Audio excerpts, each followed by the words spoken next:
Y si la cura fuera más aterradora que la enfermedad, imagina un mundo donde el único anestésico era una correa de cuero para morder. Un mundo donde los cirujanos creían que quemar tu carne con un hierro al rojo vivo era un paso vital para la curación, y que el pus que supuraba de una herida era una señal de éxito. ¿Por qué perforarían un agujero en el cráneo de un paciente consciente para curar un dolor de cabeza? Esto no era una historia de terror, era la cirugía medieval de vanguardia. No eran locos, sino médicos que utilizaban los mejores conocimientos que tenían.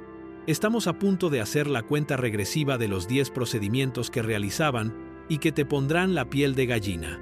La pregunta no es solo qué hacían, sino cómo alguien logró sobrevivir. Hecho 1. Los cirujanos medievales poseían una máquina de terror para reparar el cuerpo roto. Era una visión nacida de los rincones más oscuros de una mazmorra, una imponente estructura de madera oscura y envejecida, tachonada de engranajes de hierro y gruesas cuerdas enrolladas. Conocido como el glossocomion, su propósito no era extraer una confesión, sino forzar un hueso destrozado a realinearse. El paciente, resbaladizo por el sudor frío del miedo, era acostado sobre este altar de curación, con sus muñecas y tobillos engullidos por rígidas correas de cuero. El aire se volvía denso con el olor a madera vieja, a sudor y el leve matiz metálico de las herramientas del cirujano. No se ofrecía consuelo, ni una palabra amable para calmar la tormenta que se avecinaba, solo el silencio sombrío y concentrado del cirujano barbero y sus ayudantes mientras tomaban sus posiciones. No eran verdugos, pero su trabajo requería una impasibilidad similar, una disposición a infligir un dolor profundo al servicio de un resultado mayor e incierto. El primer giro del cabrestante enviaría un estremecimiento a través de la estructura de madera.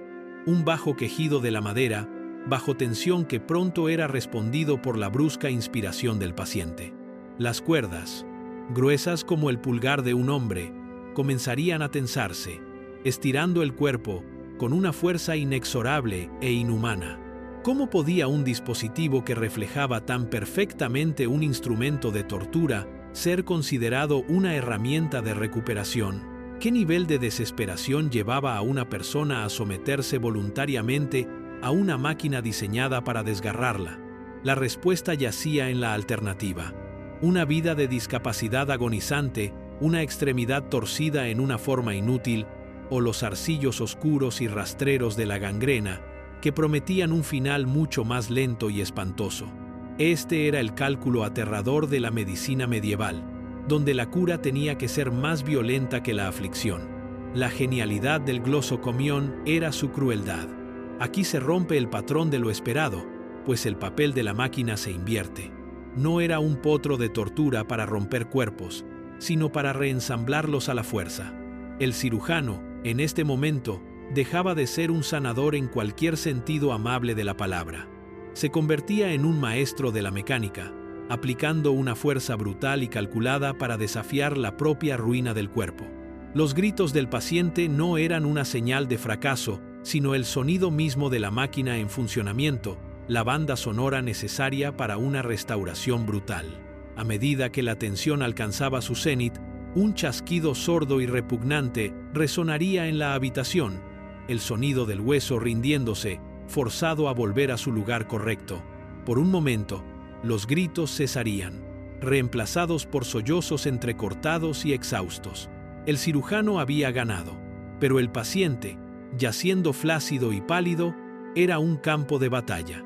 El hueso estaba alineado, pero los músculos estaban desgarrados, los ligamentos tensos hasta el punto de ruptura y el espíritu maltratado por una marea de agonía. La línea entre ser salvado y ser completamente destruido se había tensado tanto como las cuerdas de la máquina, y la verdadera curación era una guerra que apenas había comenzado. Hecho 2.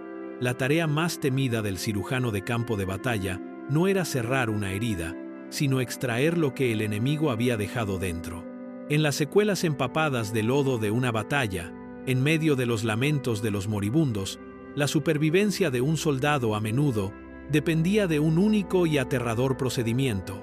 El impacto inicial de la flecha era un golpe impresionante y ardiente, pero la verdadera agonía comenzaba cuando el shock se desvanecía, dejando un dolor que pulsaba con cada latido del corazón. Alojada en lo profundo de la carne, la flecha ya no era una simple pieza de madera y hierro. Se convertía en una serpiente venenosa, con su punta de púas como un par de colmillos que mordían más profundo con cada contracción de un músculo, con cada respiración entrecortada. Simplemente tirar del astil sería un acto de carnicería, las púas desgarrando indiscriminadamente músculo, tendón y arterias, desatando un torrente fatal de sangre. La llegada del cirujano ofrecía un destello de esperanza que se extinguía casi de inmediato por la cruda realidad de su trabajo. No era un médico pulcro, sino un hombre salpicado por la inmundicia del combate, con sus manos sin lavar y sus herramientas de hierro, prometiendo solo una nueva dimensión de dolor. Su primer acto era sondear la herida con los dedos, una exploración sorprendentemente íntima y agonizante del daño interior. ¿Qué sombrías opciones pasaban por la mente del cirujano mientras sentía la fría y dura realidad de la púa incrustada? ¿Cómo podía extraerse esta serpiente de su guarida carnosa sin matar a su anfitrión en el proceso? Lo esperado era un corte más grande, que el cirujano tallara un camino de retirada para la punta de flecha. Pero los cirujanos más experimentados conocían una verdad sorprendente y contraintuitiva, una técnica que invertía la lógica misma de la curación. El camino más seguro no era hacia atrás, sino hacia adelante. El breve momento de esperanza del soldado se cuajaría en un nuevo tipo de horror al darse cuenta de que el cirujano no estaba tirando, sino empujando, clavando la flecha más profundamente en su cuerpo. El estatus del cirujano cambiaba de un rescatador desesperado a un instrumento voluntario de mayor violencia, sus manos guiando el arma del enemigo en un nuevo y invasivo viaje a través de tejido sano.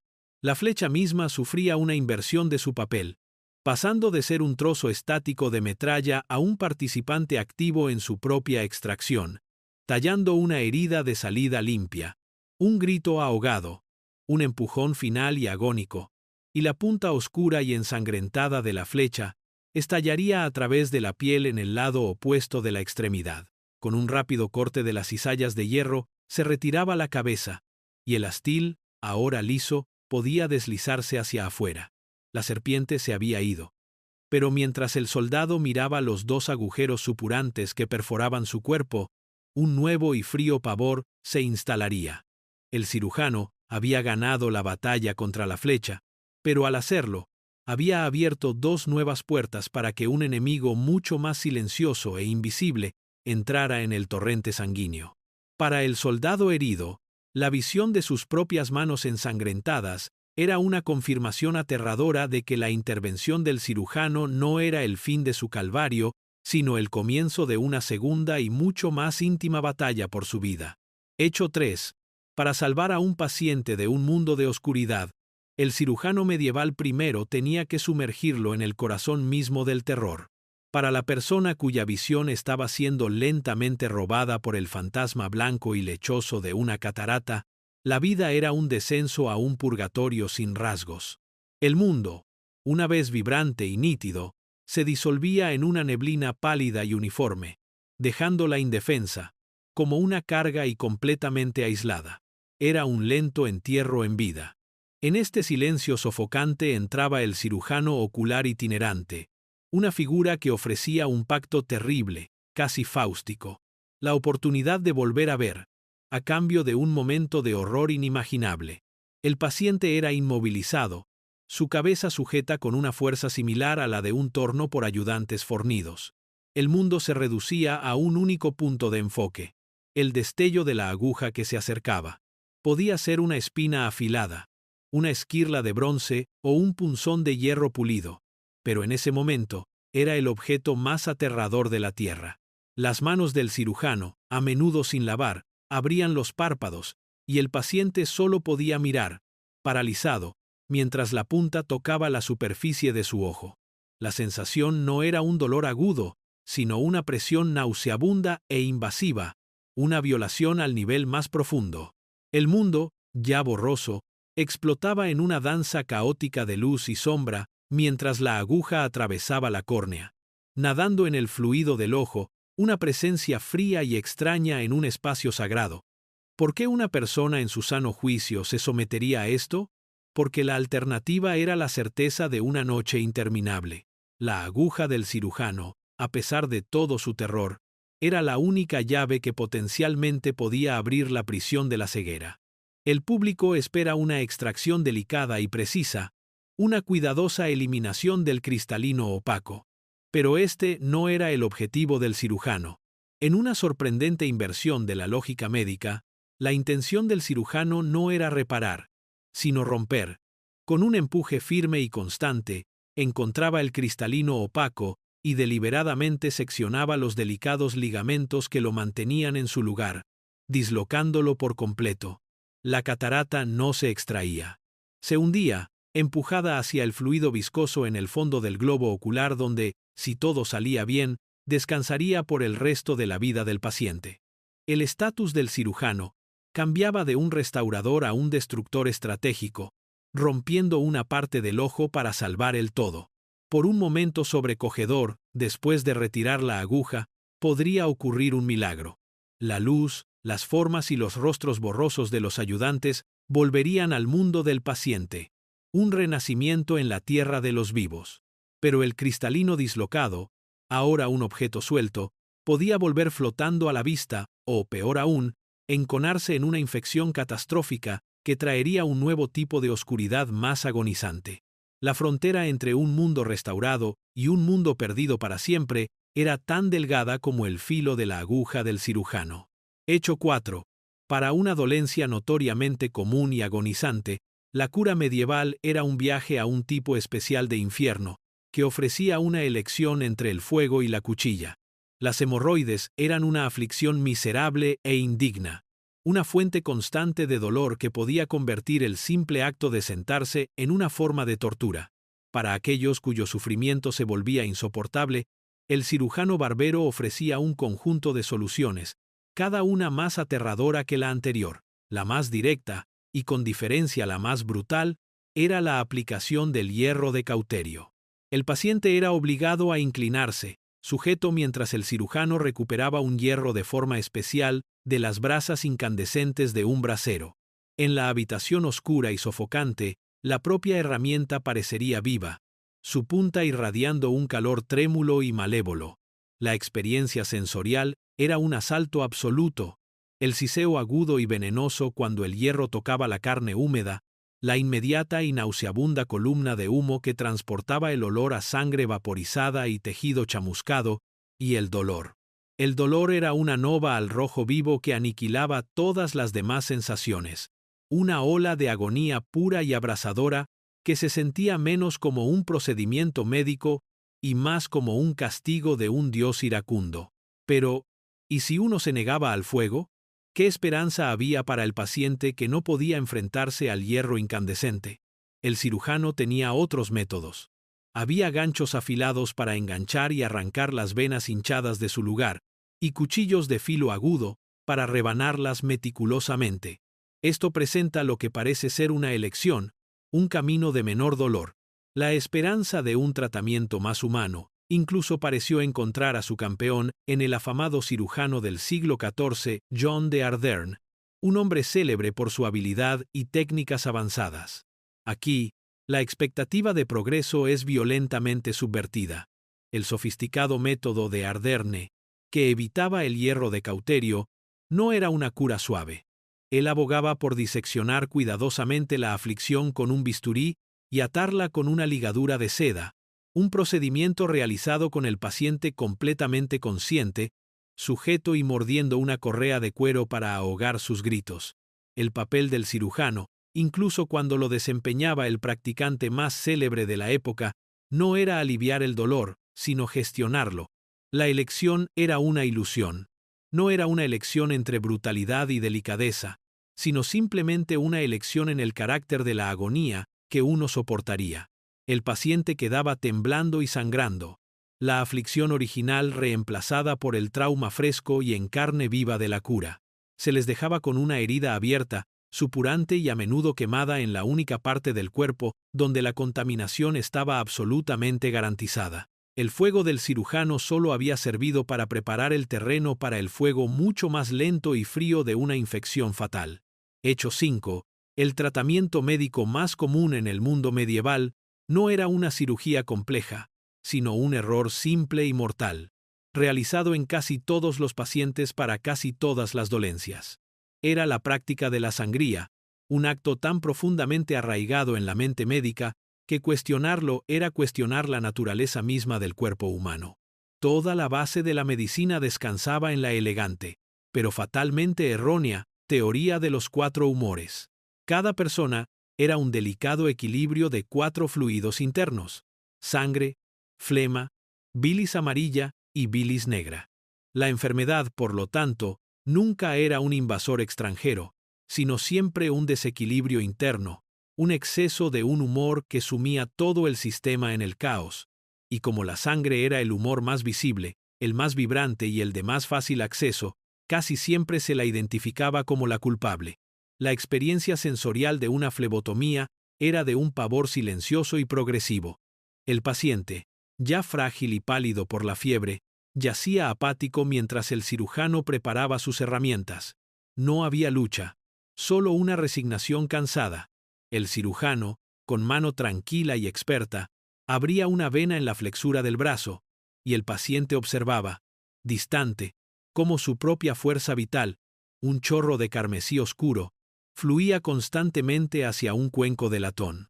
El aire se llenaba lentamente con el leve olor cobrizo de la sangre, mientras el calor se drenaba de las extremidades del paciente, reemplazado por una frialdad creciente, un mareo que amenazaba con arrastrarlo a la oscuridad.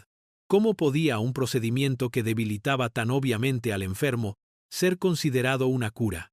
¿Cómo podía este drenaje de vitalidad ser visto como un acto de restauración? La respuesta residía en el poder aterrador de una idea errónea. La evidencia visual era innegable. El cuenco llenándose con lo que tanto el médico como el paciente creían que era la enfermedad misma. Pero el verdadero horror de la práctica se revela en su resultado previsto. El objetivo del cirujano no era extraer una cantidad pequeña y simbólica. La interrupción del patrón no es de violencia, sino de una escalofriante mala interpretación. El cirujano continuaba el drenaje hasta que el paciente, con su cuerpo gritando por oxígeno, se desmayaba. Esta pérdida de conciencia, un signo claro y peligroso de shock hemorrágico, era grotescamente vista como el momento del triunfo. Era la prueba definitiva de que el cuerpo, finalmente purgado de su exceso venenoso, había sido devuelto al equilibrio de forma brusca. El papel del cirujano cambiaba de un simple practicante a un árbitro del equilibrio, y el colapso del paciente era su victoria. En su búsqueda por restaurar la delicada armonía del cuerpo, los médicos medievales estaban drenando metódicamente la vida misma de sus pacientes, una gota a la vez. Hecho 6. Para una agonía interna que llevaba a la gente al borde de la locura, la única cura disponible era un aterrador espectáculo público realizado por feriantes ambulantes. El dolor de los cálculos en la vejiga era una miseria implacable y tortuosa, un fuego en el centro del cuerpo que nunca cesaba. Cuando el sufrimiento se hacía demasiado grande, un paciente desesperado buscaba al litotomista, un cirujano especialista que se movía de pueblo en pueblo, con su reputación precediéndole como una nube de tormenta. Este no era un procedimiento privado y digno.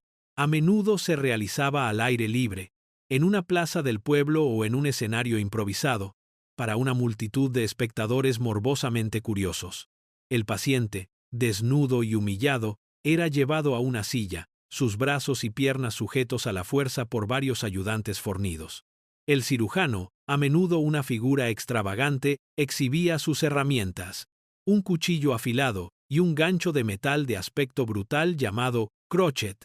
La experiencia sensorial era de completa violación. Las piernas del paciente eran forzadas hacia arriba y separadas, mantenidas en una posición de total indefensión mientras el cirujano se acercaba. El primer contacto era la línea fría y afilada del cuchillo haciendo una incisión profunda en el perineo, entre los genitales y el ano. Luego venía el gancho, una sonda fría e inflexible que buscaba a ciegas en las profundidades del cuerpo, raspando contra el hueso y el tejido blando en su frenética búsqueda del cálculo. ¿Qué clase de persona podía realizar tal acto? ¿Y quién se atrevería a soportarlo? Los tallistas de cálculos eran una estirpe rara y reservada, que guardaba sus técnicas ultrarrápidas porque sus propias vidas y sustentos dependían de ellas.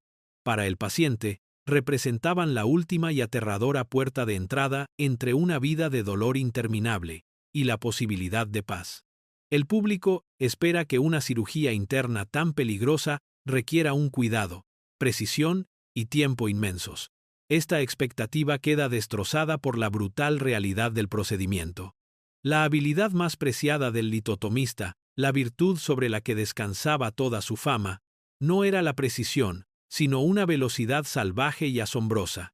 Un paciente solo podía soportar este nivel de agonía absoluta y aniquiladora durante 1 minuto o 2 como máximo antes de que su cuerpo sucumbiera al shock o a una pérdida de sangre catastrófica. Por lo tanto, el papel del cirujano se invertía, pasando de ser un sanador cuidadoso a una sierra humana, un carnicero frenético cuyo único objetivo era entrar, recuperar el cálculo y salir en cuestión de segundos. En un destello de movimiento brutal, el cálculo era enganchado, arrancado y sostenido en alto para que la multitud vitoreara. El cirujano había tenido éxito. Pero el paciente, ahora probablemente inconsciente por el dolor, quedaba con una herida profunda y desgarrada en la zona más séptica del cuerpo humano. Sobrevivir al gancho del cirujano era solo el primer acto de la obra, y el veneno lento y progresivo de la infección ya esperaba entre bastidores. Hecho 7. Para hacer frente a la marea imparable de una hemorragia fatal, el cirujano medieval blandía un poder tan elemental y aterrador como el fuego mismo. En un mundo que no entendía la intrincada red de arterias y venas, una herida abierta y profunda era una sentencia de muerte. Mientras la fuerza vital del paciente se derramaba, manchando el suelo de un carmesí oscuro y aterrador, el cirujano solo tenía un recurso, una respuesta brutal y absoluta: el hierro de cauterio. Este no era un instrumento sutil. Era una gruesa vara de hierro, calentada en el corazón incandescente de un brasero hasta que brillaba con una luz anaranjada y hambrienta. A medida que el cirujano se acercaba al paciente, esta herramienta parecía menos un instrumento de curación y más un ojo malévolo, un punto singular de intensidad ardiente que prometía un dolor más allá de la comprensión. La experiencia sensorial de su aplicación era una sinfonía de horror. Estaba el sonido, un siseo explosivo y violento cuando 1000 grados de calor se encontraban con el tejido vivo y sangrante. Era un chisporroteo de destrucción y preservación, el sonido del cuerpo siendo simultáneamente salvado y aniquilado. Luego venía el olor, una columna de humo espeso y acre que llevaba el aroma de pelo quemado y carne chamuscada, un olor que se aferraba a la habitación como un sudario. Y finalmente, el dolor. Era una agonía pura, al rojo vivo, que lo consumía todo, una ola de fuego que quemaba el miedo, la esperanza, e incluso el recuerdo de una vida anterior a este único y omniabarcador momento de sufrimiento. ¿Por qué un sanador emplearía una herramienta tan bárbara? Porque era brutal e innegablemente eficaz. Sellaba los vasos sangrantes, detenía el flujo de sangre y rescataba al paciente del borde de la muerte. Era una magia terrible y necesaria. El verdadero e insidioso horror de la cauterización, sin embargo, no estaba en la aplicación inicial, sino en la curación que seguía. Días después, el cirujano inspeccionaba la quemadura ennegrecida y supurante. La encontraría resumando un pus espeso, cremoso y de color blanco amarillento. Aquí, la lógica de la medicina da un giro aterrador. Esta secreción fétida, un signo claro e inequívoco de una infección furiosa y potencialmente mortal, no se consideraba una crisis. En una sorprendente inversión del propósito de un sanador, el cirujano contemplaría esta descomposición y vería un triunfo. Lo llamaba pus loable. Creía que este fluido viscoso era la manifestación física de los malos humores del cuerpo siendo expulsados con éxito, una parte vital y bienvenida del proceso de curación. Veía la muerte y la llamaba vida. La misma herramienta que había salvado al paciente de un final rápido y sangriento Había creado simultáneamente un páramo perfecto y sin oxígeno de tejido muerto, invitando a una muerte mucho más lenta y agonizante por la negrura progresiva de la gangrena. Hecho 8. Existe un procedimiento tan fundamentalmente violento, tan visualmente impactante en su brutalidad, que se ha convertido en la pesadilla perdurable de la medicina premoderna. Esta era la amputación, el veredicto final y aterrador, cuando una extremidad estaba demasiado aplastada para ser salvada, o cuando la marea negra de la gangrena comenzaba su marcha inexorable por el cuerpo. Para el paciente, era una elección hecha en el crisol de la desesperación, sacrificar una parte de sí mismos en una apuesta desesperada por salvar el todo. La escena era de una preparación sombría y concentrada. Al paciente, con los ojos desorbitados por el terror, se le daba un gran trago de alcohol crudo y una gruesa correa de cuero para morder. Luego, los ayudantes, hombres fuertes con rostros endurecidos, tomaban sus posiciones. Su único trabajo era convertirse en grilletes humanos, inmovilizando al paciente contra la mesa ante la inminente tormenta de agonía. El cirujano disponía sus herramientas: un cuchillo largo y afilado para la carne, y la sierra para el hueso. La experiencia sensorial era un ataque de puro horror, dominado por el sonido. Primero, el sonido húmedo y cortante del cuchillo rodeando la extremidad, seccionando limpiamente hasta el hueso en cuestión de segundos. Luego, el sonido más espantoso de todos: el chirrido rítmico y áspero de la hoja de la sierra mordiendo el hueso vivo, un sonido que parecía vibrar a través del propio suelo, un sonido de separación frenética y violenta. El cirujano trabajaba en un estado de furia hiperconcentrada, su cuerpo un borrón de movimiento, su rostro salpicado con una sombría mezcla de sangre y polvo de hueso. La suposición natural es que un procedimiento tan permanente, que altera tanto la vida, debe realizarse con el máximo cuidado y precisión. Esta suposición es violentamente incorrecta. En una sorprendente inversión de los valores quirúrgicos, los especialistas en amputación más venerados no eran los más cuidadosos, sino los más rápidos. El papel del cirujano se transformaba de un sanador a un verdugo de alta velocidad. Su éxito medido no en cortes limpios, sino con el reloj. Un buen cirujano podía quitar una pierna en 2 minutos. Un maestro, una leyenda del oficio, podía hacerlo en menos de 30 segundos. Esta velocidad cegadora no era para aparentar. Era la única forma de misericordia que el cirujano podía ofrecer. Era una carrera desesperada y sangrienta contra el poder paralizante del shock quirúrgico y la agonía abrumadora que podía detener el corazón de un paciente. El clímax era un crujido repugnante cuando el hueso finalmente se partía, y la extremidad, que hace un momento era parte de una persona, caía al suelo con un golpe pesado y húmedo. Sin detenerse a respirar, el cirujano agarraba el hierro de cauterio incandescente para sellar el muñón sangrante. El paciente finalmente era liberado, despertando horas después a una realidad nueva y aterradora, mutilado para siempre, y enfrentando la casi certeza de una infección mortal, gestándose en lo profundo de su herida cauterizada. Hecho 9. Existía un procedimiento quirúrgico tan impregnado de tragedia y tan impulsado por la fe que su terror era de un tipo completamente diferente.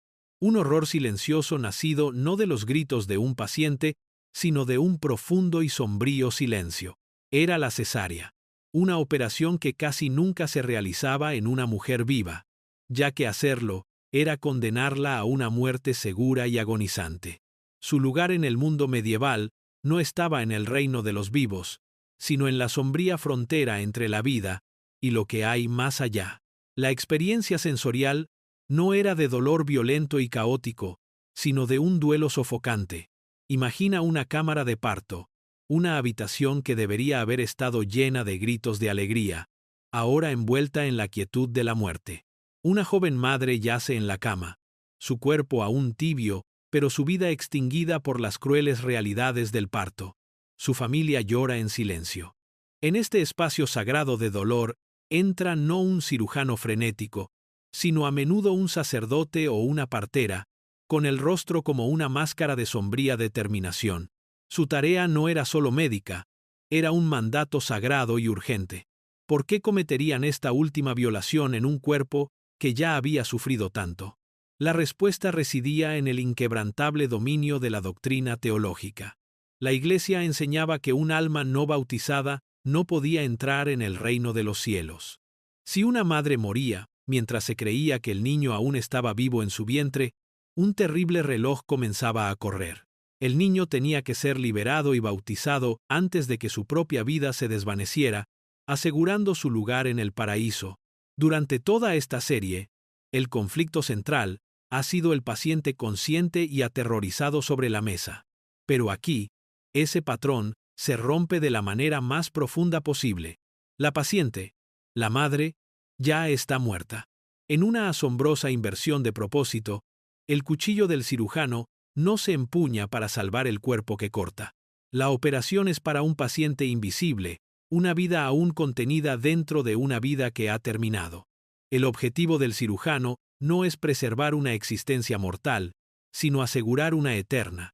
El bisturí se convierte en un instrumento de salvación, y la cirugía misma se transforma de un acto médico en un último y desesperado sacramento. En la habitación silenciosa, se hace la incisión, un acto de transgresión silencioso y surrealista, que separa a la madre y al hijo por última vez. Todos los ojos están fijos en las manos del cirujano mientras se adentran en la quietud, buscando un destello de vida. La tarea del cirujano era sacar un alma frágil y nueva del frío y definitivo abrazo de la muerte misma. Hecho 10. Llegamos a la cúspide absoluta del terror quirúrgico medieval, un procedimiento dirigido no a una extremidad o un órgano enfermo, sino al mismísimo trono de la conciencia, el cráneo humano. Era la trepanación, el acto deliberado y calculado de perforar un agujero en la cabeza de un paciente vivo, que respira y está plenamente consciente. Era un viaje a la última frontera del cuerpo, un acto de audacia sobrecogedora e ignorancia aterradora. El paciente era inmovilizado, su mundo reduciéndose al pequeño y claustrofóbico espacio alrededor de su cabeza. El cirujano seleccionaba su herramienta, quizás un simple taladro de barrena, o una sierra circular conocida como trépano. La experiencia sensorial de este procedimiento era una violación íntima como ninguna otra. Comenzaba con el sonido, un ruido bajo, áspero y chirriante, como piedra moliendo sobre piedra. Era un sonido lento, rítmico e ineludible que ocurría a meros centímetros del oído del paciente. Peor que el sonido era la sensación, una vibración profunda y resonante que viajaba desde la punta del taladro a través de todo el cráneo, zumbando en los dientes y resonando por la columna vertebral. Era la sensación de que el propio cuerpo, el mismísimo recipiente del alma, estaba siendo deshecho. ¿Por qué un acto tan pesadillesco fue considerado alguna vez una cura? Para la mente medieval, el cráneo era un recipiente sellado. Dolencias como migrañas cegadoras, ataques epilépticos violentos o las visiones caóticas de la locura se diagnosticaban como una presión que se acumulaba dentro de ese recipiente. A veces era una presión física, pero más a menudo era una espiritual, un humor maligno o un demonio literal atrapado dentro, arañando por salir. La lógica era tan simple como aterradora. Para solucionar el problema, había que abrir la caja. La suposición común es que se trataba simplemente de una cirugía brutal y primitiva, un intento desesperado de aliviar una dolencia física. Pero el verdadero propósito, y el mayor giro del procedimiento, se revela en lo que sucedía con el trozo de hueso que se extraía. Este pequeño disco circular de cráneo, llamado el rondel, no se desechaba. En una asombrosa inversión de roles, este pedazo de la propia cabeza del paciente, el artefacto de su tortura, se transformaba en una reliquia sagrada. El estatus del paciente cambiaba de víctima pasiva a portador activo de magia. Llevaban este trozo de su propio cráneo en una cuerda alrededor del cuello, creyendo que era un poderoso amuleto que los protegería de los mismos espíritus que el agujero acababa de liberar. Es aquí, en la cima de nuestra cuenta regresiva, donde encontramos el símbolo definitivo de esta era perdida de la medicina. Al paciente le queda un agujero permanente en la cabeza, una nueva y macabra pieza de joyería, y el recuerdo del taladro chirriante. fue un acto aterradoramente brutal e invasivo, nacido de una ignorancia profunda y casi total del cuerpo humano, pero impulsado por el deseo humano más poderoso e inquebrantable de todos, la necesidad de ser curado, sin importar el costo.